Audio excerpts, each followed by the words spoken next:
Have you ever wondered what actually happens to the crew inside a tank when it gets hit by modern anti-tank weapons? We've all seen countless videos of tanks exploding, turrets flying through the air, but what's really happening to the 3 men inside during those final seconds? We're going to tell you the brutal truth about what it means to crew a T-90, Russia's so-called elite main battle tank, and what happens when the armor fails, and be sure to stay till the end, because we're going to show you what the ugly, horrifying aftermath really looks like inside the tank when the blast wave, fire, and pressure leave nothing to the imagination. It might be a bit graphic, so viewer discretion is advised. In the 1980s, the Soviet Union operated 3 different main battle tanks simultaneously: the T-64, advanced but expensive; the T-72, simple and mass-producible; the T-80, powerful but fuel-hungry. Each required different parts, ammunition, and training. When the Soviet Union collapsed in 1991, Russia inherited this logistics nightmare with only 2 functioning tank factories. The solution was simple: take the T-72, add upgrades, slap on a new name. That's how the T-90 was born. It wasn't revolutionary. It was a rebranded T-72 with better electronics, reactive armor, and infrared countermeasures. The basic hull, suspension, engine, and most critically, the autoloader design, remained unchanged from a tank designed in the early 1970s. From the outside, the T-90 looks formidable. 60 tons of steel covered in explosive reactive armor, a 125mm cannon, those distinctive red infrared emitters that make it look like the Terminator. Then you actually get inside, and reality becomes clear. A Ukrainian tank operator who captured a T-90A described it simply: "That's basically a tank combined with an ammo rack. You enter through hatches that open vertically, an awkward design from the T-72. The driver sits in front, squeezed in with batteries, instruments, and the autoloader behind him. No handrails like you'd find in a T-64, just a cramped space where you sit on what the Ukrainian called a pie-shaped bomb. The gunner sits right of the main gun in a position so cramped that the Ukrainian tanker, not a tall man, found his eyes at the wrong height for the sight. To look into the eyepiece, you really have to hunch over, and there's no way to lower the seat any further. You're contorted for hours, peering through optics that in early models didn't even have thermal imaging. The commander has more legroom in the left rear. You can stretch your legs forward. It feels almost like sitting at a desk," the Ukrainian operator noted, but the commander's sight has no independent rangefinder. If the main sight fails, he's guessing distances by eye. There's no 4th crew member because the T-90 uses an automatic loader. This is where things get dangerous. The autoloader is a carousel in the turret floor, directly under the crew. 22 rounds sit in segments on this rotating disc, propellant charge in one half, projectile in the other. It's faster than a human loader and saves space. It also means you're sitting on 22 high-explosive rounds with no armor between you and them. Additional ammunition is scattered throughout the tank. Next to fuel tanks, in wall racks. One, captured T-90A, showed rust, moisture-saturated silica gel, clogged filters. Clearly in service for 15 to 20 years with inconsistent maintenance. There's no air conditioning. In Middle Eastern heat, crews operate with hatches open just to breathe, which defeats the armor protection and makes the infrared system useless since it only works with hatches closed. The ride quality has all the suspension dampening of a freight train, as one critic noted. Now let's talk about what everyone sees in the videos, but nobody explains: the turret toss, the jack-in-the-box effect. That moment when a T-90 gets hit and the 12-ton turret launches 30 feet into the air, flipping through the sky before crashing down in a field. It's spectacular, violent, and instantly recognizable. But what causes it? And more importantly, what happens to the crew? When an anti-tank weapon penetrates the T-90's armor, what happens depends on the weapon type. Modern rounds come in 2 main types: kinetic penetrators, tungsten or depleted uranium darts at 5,000 feet per second that punch through with speed and mass, and shaped charges that focus explosive force into a superheated metal jet moving at 25,000 feet per second. Both are catastrophic against the T-90's fundamental weakness, that carousel under the crew's feet. A kinetic penetrator hits the side armor. Modern Russian reactive armor like Contact 5 is designed to disrupt these projectiles, and sometimes it works. The explosive blocks detonate outward, attempting to deflect or break the penetrator. But NATO ammunition is specifically designed to defeat this. The round punches through. At impact, the kinetic energy vaporizes metal. The penetrator itself, the armor, everything in the impact zone becomes plasma. This creates a spray of superheated fragments moving at hypersonic speeds. These fragments enter the crew compartment and immediately encounter soft targets. Human bodies. A crew member in the fragment path is torn apart before his nervous system can register pain. But here's where it gets worse. Those fragments also hit the ammunition carousel. The propellant charges are highly flammable. The first one ignites. The flame and pressure wave trigger the next charge. Within fractions of a second, all 22 rounds in the carousel are burning or exploding. The pressure inside the sealed turret becomes enormous. Something has to give. The weakest point is the turret ring, where the turret sits on the hull. The explosive force lifts the entire 12-ton turret assembly, shears the bolts holding it down, and launches it skyward. This is the jack-in-the-box effect. It happens so fast that external observers see the hit, a brief flash, and then the turret is airborne. The crew inside experience it differently.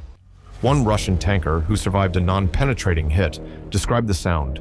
Everything went red. Alarms, fire warnings, the aircraft shaking apart. That was a helicopter pilot, but the description applies. Inside a tank, when rounds start cooking off, you have maybe 2 seconds of awareness. The ammunition burns at thousands of degrees. The air becomes unbreathable instantly. The pressure wave ruptures eardrums and damages organs. Then the turret lifts, and you're either already dead from the fragments, dying from the burns, or about to be killed when the turret crashes back down. The speed is almost merciful in a way. A penetrating hit to the ammunition is usually instant death. The crew doesn't suffer long, but not all hits penetrate the main armor. And that's where things get complicated. A shaped charge warhead detonates. The explosive forms a jet of molten copper moving faster than most rifle bullets. This jet is thin, maybe an inch in diameter, but incredibly destructive. If it hits the side armor where it's thinner, it punches through and sprays molten metal throughout the interior. Crew members in the jet's path are killed instantly, but those to the sides might survive the initial penetration only to face what comes next. The molten metal ignites everything flammable: seat cushions, insulation, hydraulic fluid, crew uniforms. Within seconds, the interior is an inferno. The automatic fire suppression system activates, dumping halon gas into the compartment. This gives the crew maybe 10 seconds to evacuate if they can move, if the hatches aren't jammed, if they're not already wounded. Most don't make it. A Ukrainian tanker examining a captured T-90A pointed out the anti-spall liners covering the hatches. The hatches are covered with a thick layer of extra plating on the outside and spall liners on the inside. These are meant to catch fragments when armor is hit but doesn't fully penetrate. The impact sends shrapnel flying inside the tank from the armor's inner surface. The liners are supposed to catch these fragments. In practice, they help, but don't eliminate the problem. Even hits that don't penetrate can be devastating. When a kinetic penetrator strikes armor, even if it doesn't go through, the impact creates a shockwave through the metal. This shockwave causes spalling on the inner surface, where fragments break off and fly through the compartment at lethal speeds. Crew members suffer injuries from these fragments: ruptured eardrums from the pressure wave, damaged lungs and eyes from the shockwave transmitted through their bodies. One after-action report noted, "The strong impact creates a shockwave inside, causing ruptured eardrums, damaged lungs and eyes, while inner armor fragments fly like steel razors." Then there's uranium dust if NATO ammunition is used. Depleted uranium penetrators are pyrophoric, meaning fragments ignite on impact. The resulting uranium oxide dust is toxic and mildly radioactive. It sticks to eyes and lungs. Crew members who survive the initial hit and evacuate the tank might look fine externally, but have internal injuries that manifest later. Lung damage, vision problems, radiation exposure effects. When the crew comes out and looks okay, it doesn't mean they're not injured, one analysis noted. But the absolute worst scenario, according to every tank crew member, isn't the instant death from penetration, it's fire. A round penetrates, but doesn't hit the ammunition immediately. It starts a fire. Hydraulic fluid ignites. The interior fills with smoke. You have seconds to get out, but the hatches are small. The smoke is blinding, and your crewmates are panicking. Even if you escape, burns covering 40 or 60% of your body mean months of agony in a hospital if you survive at all. The most terrifying fear for a tank crew member is fire, one analysis stated. An internal explosion can end everything instantly, but fire is different. It gives you enough time to understand you're dying in flames. Even if you're pulled out, the burns and permanent scars can be more cruel than death itself.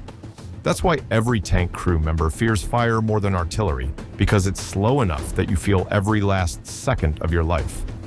There's video from Ukraine showing a T-90M taking repeated hits from a Bradley's 25mm autocannon. These rounds can't penetrate the main armor, but they shredded the external optics, sensors, and sights. The turret began spinning erratically, the fire control system destroyed.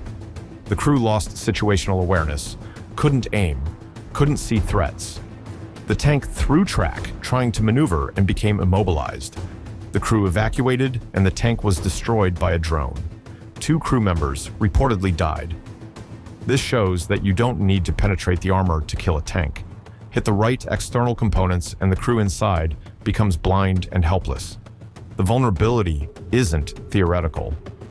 Confirmed visual evidence shows 51 T-90s destroyed and 13 damaged in Ukraine alone. Every loss represents a crew of 3 men who went to work that morning, climbed into their tank, and faced weapons that their 1970s-era armor couldn't stop. The T-90M, the latest variant, added better armor, a bustle with blowout panels for some ammunition, and improved systems. But the fundamental problem remains. 22 rounds are still in that carousel under the crew's feet. Russian designers knew about this vulnerability for decades. American tanks moved to armored ammunition compartments with blowout panels in the 1980s. British Challenger tanks have armored bins. Even Chinese tanks adopted safer ammunition storage. But changing the T-90's autoloader would mean redesigning the entire hull. That costs money Russia doesn't have and time they can't spare. So the design persists, and crews continue sitting on top of their own ammunition. A Russian T-90 crew member posting anonymously online described the reality. You know what you're sitting on. You know that if the armor fails, you don't get a second chance. You just hope that when your number comes up, it's fast. Another crew member captured the mindset differently when discussing whether to carry a full ammunition load. Some crews choose to carry less ammunition, keeping only the 22 rounds in the carousel and not carrying spare ammunition scattered throughout the vehicle. But that's only for short missions. The crew that captured T-90A, examined in detail by Ukrainian forces, told its own story. Paint flaking from rust showed it had been in service for years. Moisture-saturated silica gel in the sights indicated neglected maintenance. The vehicle's definitely not fresh off the line, the Ukrainian operator noted. This kind of paint flaking from rusted surfaces is typical of vehicles in service for 15 to 20 years since they were built. Poorly maintained vehicles are more likely to suffer mechanical failures, which in combat can be just as deadly as enemy fire. The ergonomics inside speak to decades of cost-cutting. The commander has no independent rangefinder, making long-range gunnery difficult if the main sight is damaged. The gunner must hunch over to use the sight properly. The driver has minimal visibility. A Russian designer involved in the project reportedly stated the tank was a mistake to build, prioritizing production numbers over crew safety and effectiveness. Modern warfare has made the situation worse. Drones equipped with shaped charges hunt tanks from above, dropping munitions on the thin top armor where it's most vulnerable. Anti-tank missiles with tandem warheads defeat reactive armor by using 2 shaped charges in sequence. Loitering munitions circle overhead, waiting for targets. The battlefield has evolved, but the T-90's fundamental design hasn't. What does it feel like knowing this when you climb into a T-90? You run through the pre-mission checks, test the fire suppression system, make sure the ammunition is properly seated in the carousel, check that the hatches aren't jammed, brief your crew on evacuation procedures. Then you button up, start the engine, and move toward whatever the mission requires. Every time you cross into a combat zone, you're trusting that your armor will stop what's coming, that the reactive armor works, that the enemy doesn't have modern ammunition, that you'll see the threat before it sees you. Sometimes you're right. T-90s have survived multiple RPG hits in Chechnya. One reportedly took 7 hits and kept fighting. The reactive armor detonated outward, disrupting the shaped charges before they could penetrate. The crew walked away. Those are the success stories that make it into Russian media. What doesn't get reported as widely are the dozens of T-90s destroyed in Syria and Ukraine where the armor failed and the carousel ignited. The mathematical reality is brutal. Modern anti-tank weapons are specifically designed to defeat reactive armor and penetrate the exact weak points the T-90 has. Side armor is thinner. Top armor is thinner. The ammunition carousel is in the worst possible position. When these factors align with an enemy that knows where to shoot, the outcome is predictable. The only question is whether the crew has time to evacuate, or whether they're still inside when the ammunition cooks off. Crew members develop superstitions and rituals. Some won't carry full ammunition loads. Others insist on checking the fire suppression system 3 times before missions. Many avoid thinking about what happens if they're hit, focusing instead on immediate tasks. Maintain situational awareness. Keep moving to avoid becoming a stationary target. Use terrain for cover. Work with infantry, who can spot threats the tank crew can't see. These are the factors they can control. What they can't control is the design they inherited. That ammunition carousel has been killing Soviet and Russian tank crews for 50 years. It killed T-72 crews in Chechnya when Chechen fighters with RPGs destroyed entire columns. It killed Iraqi T-72 crews in Desert Storm when American tanks engaged from ranges Soviet designers never anticipated. It's killing T-90 crews in Ukraine when drones drop shaped charges on turret roofs. The design itself is the problem.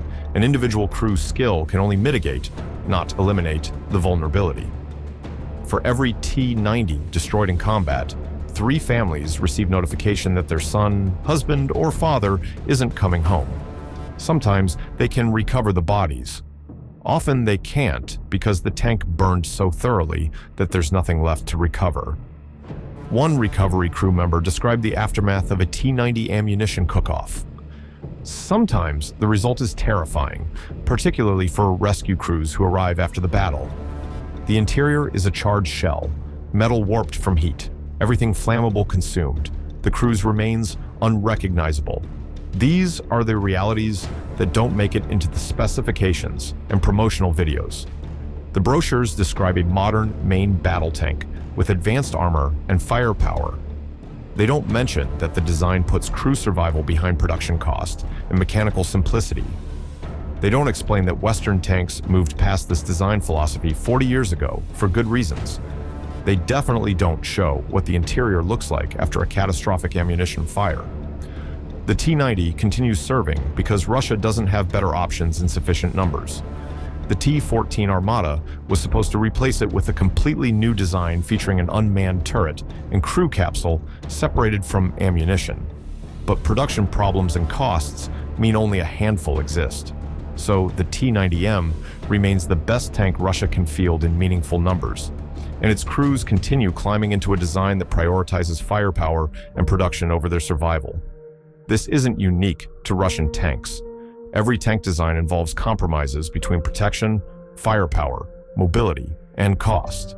American Abrams tanks have been destroyed in combat. German Leopards have burned. British Challengers have been knocked out. No tank is invulnerable, but the specific vulnerabilities of the T-90's autoloader design makes certain types of hits far more catastrophic than they would be in tanks with better ammunition storage.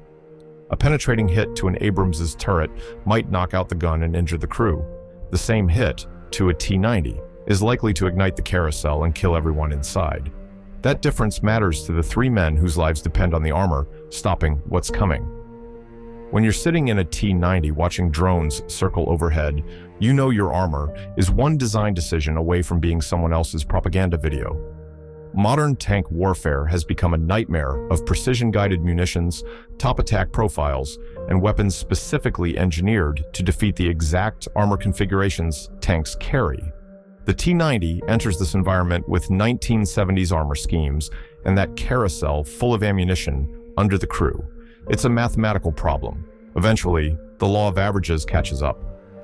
Eventually, you're the one who gets hit in the wrong place at the wrong time.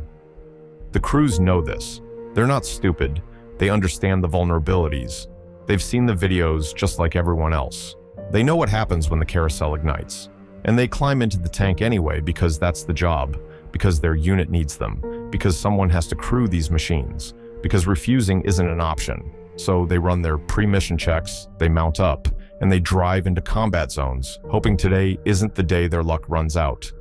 This is what it means to crew a T-90. This is the reality behind the statistics and the propaganda. This is what happens when decades-old design compromises meet modern weapons. The tank itself is a marvel of mechanical engineering in some ways. Compact, low profile, with a powerful gun and decent armor for its weight class. But it's also a death trap when the armor fails, because of design decisions made 50 years ago that prioritize everything except crew survival. There's footage from the First Chechen War that shows what we've been describing. Fair warning, what you're about to hear is disturbing, but it's the reality of armored warfare that needs to be understood. Russian soldiers are extracting the body of a T-72 crew member after his tank was knocked out in an ambush. The footage shows recovery crews pulling charred remains from the wreckage. The bodies look mummified, blackened, and shrunken from the intense heat. Facial features are still visible but distorted. Smoke is still rising from the corpses, like they just came out of an oven, because essentially, they did. The interior of a burning tank reaches temperatures over 3,000 degrees Fahrenheit. At those temperatures, human bodies don't just burn. The moisture in tissue flash boils. Muscle and fat render like meat in an oven. What's left barely looks human, but it's human enough that you can still tell it was a person. Someone's son, someone's husband, someone who woke up that morning, ate breakfast, and climbed into a tank that became his crematorium. We've blurred certain parts of this footage for obvious reasons, but if you want to see the unfiltered reality, you can find it on Reddit. We're not showing you this to be sensational or disrespectful to the dead. We're showing you because this is what happens. This is what the technical descriptions of ammunition cook-off and catastrophic kill actually mean in human terms. And while this particular footage shows a T-72 crew, the exact same thing happens to T-90 crews. The carousel design is fundamentally identical. The ammunition burns the same way. The temperatures are the same. The outcome for the crew is the same. This is what recovery crews find when they reach destroyed tanks. This is what families are told died serving their country. This is the reality that gets reduced to statistics and combat loss reports. 3 men reduced to charred remains that have to be identified by dental records if they're lucky, or by process of elimination if they're not. When you see videos of T-90 with their turrets blown off, remember there were 3 men inside. They had families, friends, lives before they climbed into that tank. They knew the risks, but did their job anyway. The turret launching skyward is spectacular and makes for dramatic footage, but those 3 men sitting on top of the carousel when it ignited experienced something far more terrible than the video shows. And what's left of them looks exactly like what you just heard described from Chechnya. That's the truth nobody talks about, but everyone needs to understand. Thanks for watching. I'll see you next time.